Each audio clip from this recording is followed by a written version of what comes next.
I just accidentally cut my finger. Next thing I knew, my hair came alive. Thousands of strands dove into the wound, greedily drinking my blood. At first I thought I was seeing things, but at dinner, a strand fell into my plate. I looked down. The sauce was completely gone. That's when it hit me. The hair transplant I got days ago was hiding some terrible curse. When I was little, my sister washed my hair. She accidentally used detergent instead of shampoo. The harsh scrubbing burned my scalp badly.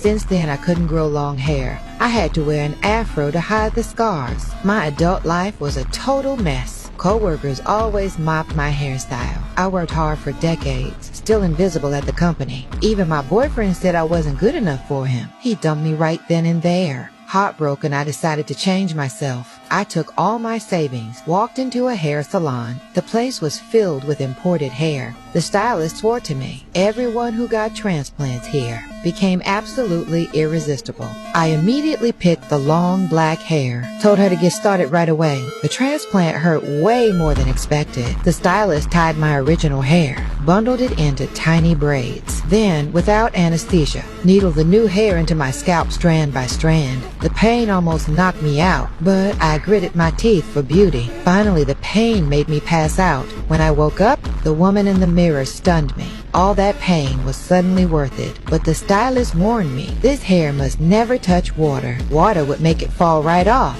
Back at work with my new hair, just like the stylist promised, I became the center of attention. Everyone's eyes were on me, lost in the joy of being beautiful. I had no idea this hair would bring such nightmares. Soon I discovered the hair really did drink blood. I planned to confront the stylist the next day, but that's when my drunk landlord barged in. He came to collect rent, saw my new hair and froze, grabbed me and tried to force himself on me. In a panic, I grabbed a knife, stabbed it into his shoulder. What I didn't expect was the hair smelled blood. Started moving on its own. Next second, it wrapped around his arm, yanked him to the ground. When I turned back, what I saw made my blood run cold. The hair burrowed into his wound. Soon, he stopped moving completely. I stood there frozen. To avoid prison, I threw the body out the window. Next day, the cops came. They couldn't figure out how he died. Who would guess the killer was hair? After tasting human blood, the hair grew more aggressive.